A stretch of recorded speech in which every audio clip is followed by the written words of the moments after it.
40 એટલે કે જે સામે આવેલા તમારા ક્લાસના વિદ્યાર્થીઓના માર્ક છે એ 40 માંથી આવેલા માર્ક છે. હવે કસોટી કેટલા જણાની લેવાની એટલે પહેલું ટાઇટલ આપણે ઈ મારવાનું છે કે ગણિતની કસોટી.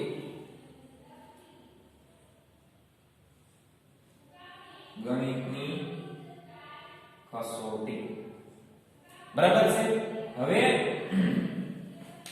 આપણે જો કે ઓછામાં ઓછા કેટલા માર્ક છે તો કે શૂન્ય નથી, 1 માર્ક છે.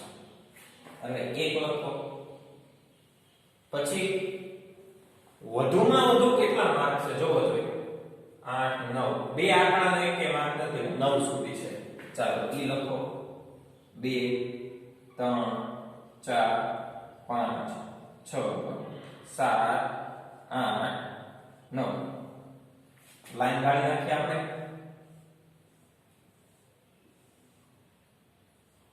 ચાલો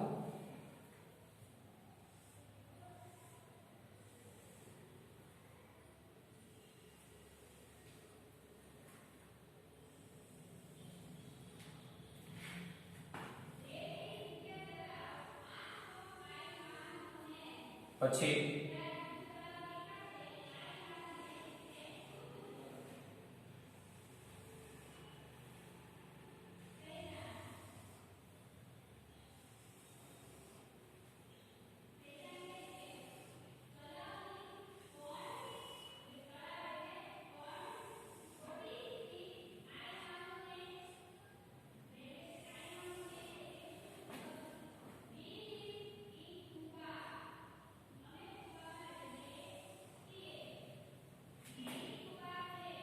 શેનો ઉપયોગ કરીને કીધું છે?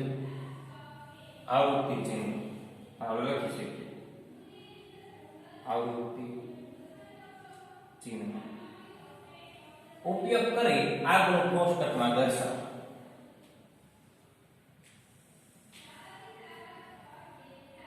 કોષ્ટક આપણી પાસે તૈયાર છે.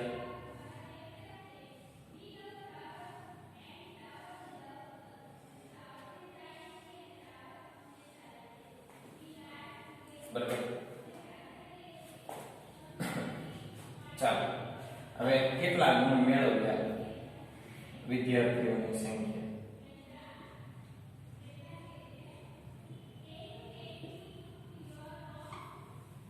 બરાબર.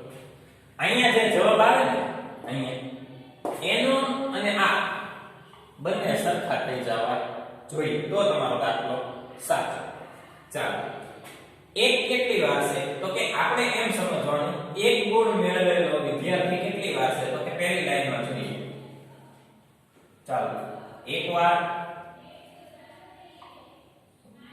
આ 2 વાર, ત્રીજામાં અને ચોથામાં એટલે 1 વાર અને 2 વાર, 2 લીટા. અને આપણે પૂછી નાખીએ યાદ રાખી લો. હવે 2 ગુણ મેળવેલા કેટલા વિદ્યાર્થીઓ છે તો કે પહેલી લાઈનમાં જોઈએ 1, બીજી લાઈનમાં 2, ત્રીજી લાઈનમાં 3, ચોથી લાઈનમાં છે એટલે 1 2 અને 3. ચાલો 3 લીટા મારી 1 2 3 1 2 3. પછી 3 ગુણ મેળવેલા વિદ્યાર્થી કેટલા છે? 1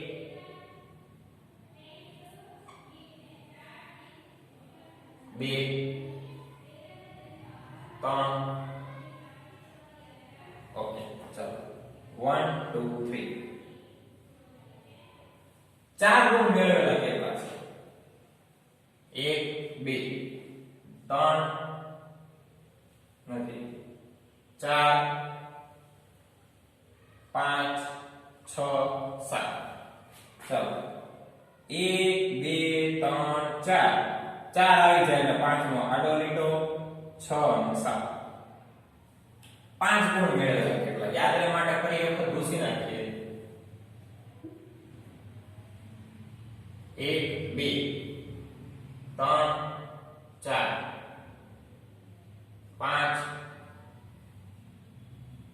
6 ઓકે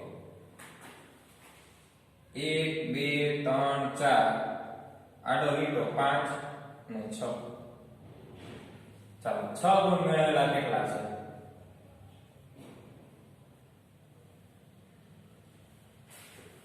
ઓકે 1 2 3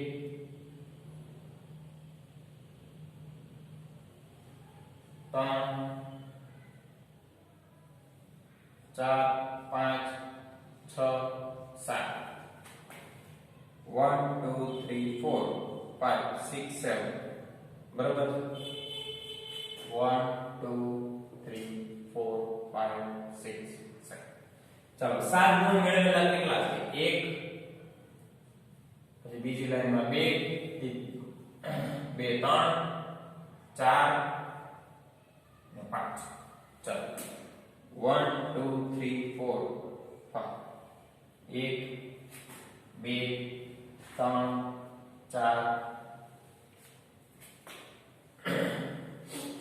આગળ વધીએ 8 ગુણ મેળવેલા કેટલા છે પહેલી લાઈનમાં 1 બીજી લાઈનમાં છેદ નહીં ત્રીજી લાઈનમાં 3 ત્રીજી લાઈનમાં 2 અને 3 ચોથી લાઈનમાં છેદ નહીં એટલે 1 2 3 પછી 9 ગુણ મેળવેલા કેટલા છે પહેલી લાઈનમાં નથી બીજી લાઈનમાં 1 ત્રીજી લાઈનમાં 1 અને ચોથી લાઈનમાં પણ 1 હવે 9 ગુણ મેળવેલા 3 ચાલો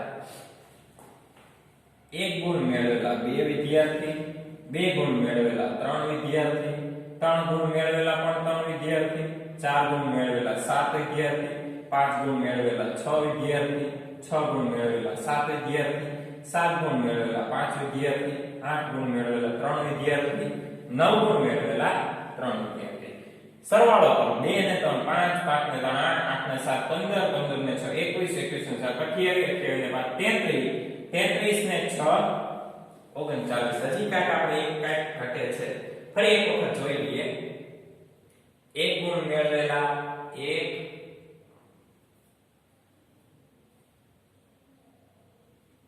9 માં ઘટે છે આ 9 માં 4 વખત છે ઓકે ઓકે ઓકે બરાબર ચાલો 2 ને 3 5 5 ને 3 8 8 ને 7 15 ને 6 21 ને 7 28 ને 5 33 33 ને 7 40 અહીંયા પણ 40 અહીંયા પણ 40 મળી ગયા હવે આની નાની ઉપરથી આપણે આ પ્રશ્નનો જવાબ દેવાનો છે કેટલા વિદ્યાર્થીઓએ 7 કે તેથી વધુ ગુણ મેળવ્યા છે તો કે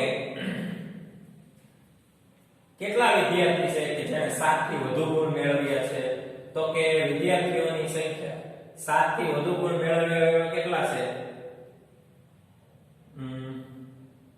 1 અને 2 તો 7 થી વધુ ગુણ મેળવેલા વિદ્યાર્થીઓની સંખ્યા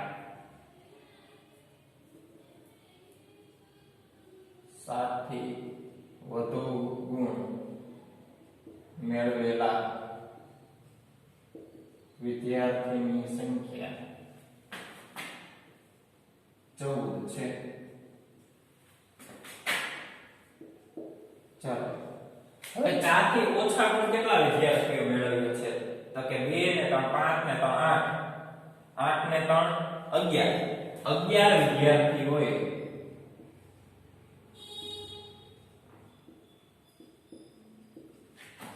4 થી